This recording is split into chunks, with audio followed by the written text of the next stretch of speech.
for a breaking news report. This is a CBS News special report. I'm Jeff Glor at CBS News headquarters in New York. Good afternoon. Michael Cohen, President Trump's former personal lawyer, has just been sentenced to 3 years in federal prison. He pleaded guilty to 9 counts of tax evasion, lying to Congress and a financial institution, and perhaps most notably to campaign finance violations related to hush money payments made to an adult film actress and Playboy playmate during the 2016 campaign. Mr. Cohen says that the president directed him, wasn't the president at the time, directed him to make those payments. In addressing the judge, the Cohen said, quote, weakness was a blind loyalty to Donald Trump, and that he felt it was his duty to cover up the president's, quote, dirty deeds. Tearing up, Cohen apologized inside the courtroom, saying, quote, you deserve to know the truth, and lying to you was unjust. Paula Reed is at the federal courthouse in Manhattan. Paula, this is video we're looking at there of Michael Cohen walking to the courtroom earlier with his family. Tell us about this sentence. Well, Cohen's lawyers were hoping that their client would be spared any jail time. They tried to paint him as a good man, a man who made mistakes when he represented Mr. Trump, but who has since been reformed and cooperated with the government.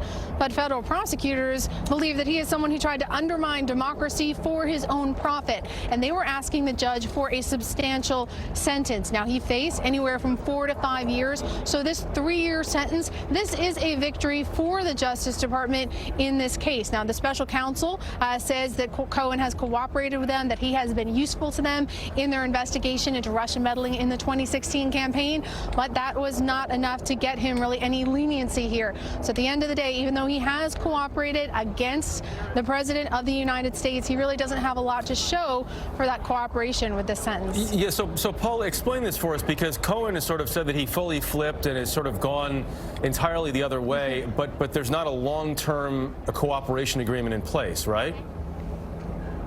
That's right, and that's a big discrepancy. Cohen's attorneys say he has fully cooperated, but federal prosecutors say he has not fully cooperated. They say they do not believe that he has shared everything he knows about crimes that were committed, and that's why they did not seek leniency in this case. That's part of why they were asking the judge for a substantial sentence. And here the judge, in laying out an explanation for this sentence, said, look, these are crimes that deserve a substantial punishment, and just because you cooperated with the special counsel doesn't mean you should be absolved of responsibility for these many crimes. Okay, so again, repeating the breaking news at this hour, Michael Cohen has been sentenced to 3 years in prison in Manhattan for his crimes. Paula, explain to us then why Michael Cohen, if you're Michael Cohen's legal team or you're Michael Cohen, why you wouldn't then just go one way or the other completely and either hope for a presidential pardon or fully cooperate long term.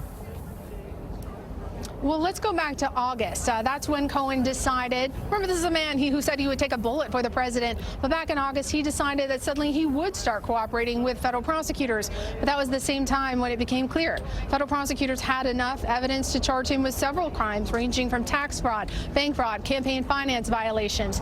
He says that he agreed to cooperate in the interest of his country and his family, when really this was the only way that he was going to get his sentence reduced. There was always the chance of a presidential pardon, but he says both financially and for his family, he did not want to fight this through a trial and possibly a conviction and wait for that pardon. But again, he says he did not want to fully cooperate because of his family. He didn't want to enter into a long-term deal because of his family, but it's not exactly clear if that explanation really pans out. Ultimately, federal prosecutors say they believe that he still has knowledge of potential crimes that he has not shared with them.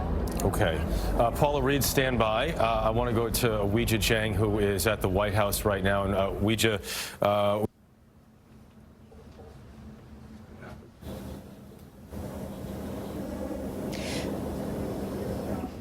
Jeff, I lost you for 1 second, but I can tell you we are anxiously waiting for reaction from President Trump or the White House, and we're certainly expecting something because he has been so vocal in the days leading up to today, working to set the stage for what we saw unfold in that Manhattan courtroom as simply a platform for Michael Cohen to continue lying to save himself and to get lesser time behind bars. He has worked to distance himself also from Michael Cohen and for the crimes that Cohen will now serve serve time for, specifically when it comes to those hush money payments for the two women who are accusing the president of having affairs with them. On Friday, when the Southern District filed sentencing memos as guidance for what was going to happen to today, the president said in the third person, totally clears the president.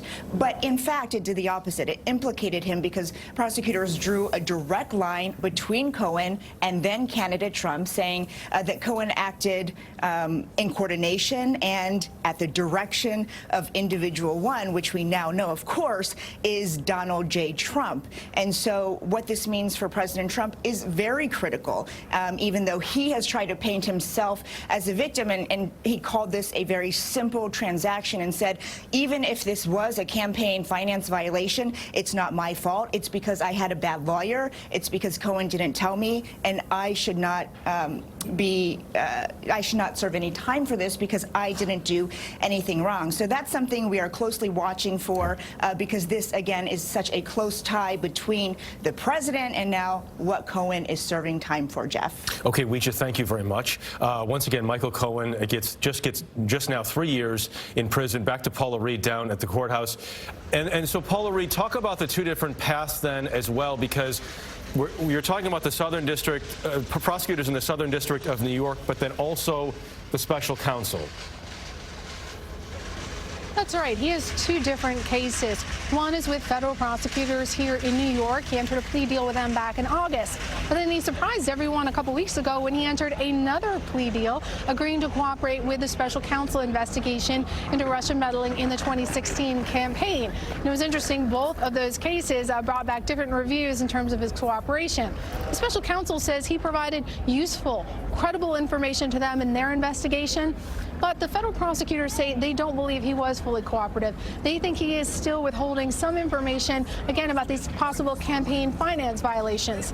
Now, as Weecha mentioned, last night the president came out and he said, Cohen was my personal lawyer. He should know the campaign finance laws. And once again, the president denies that this hush money paid to his mistresses, that was in any way a campaign finance violation. He says that was a personal payment. But because this has nothing to do with Russia, all of the campaign finance stuff, that is being handled by those federal prosecutors here in New York. It is separate and apart from the special counsel investigation. But both federal prosecutors and the special counsel both found a useful witness in Mr. Cohen. Okay.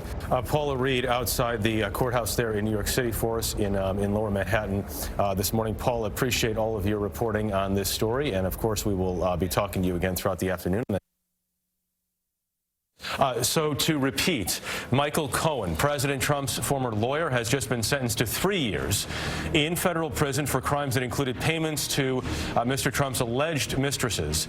Much more on all of this story on your local news on this CBS station, on our 24-hour streaming service, CBSN, and then we'll have a full wrap-up, of course, on the CBS Evening News tonight. Until then, I'm Jeff Glor, CBS News in New York.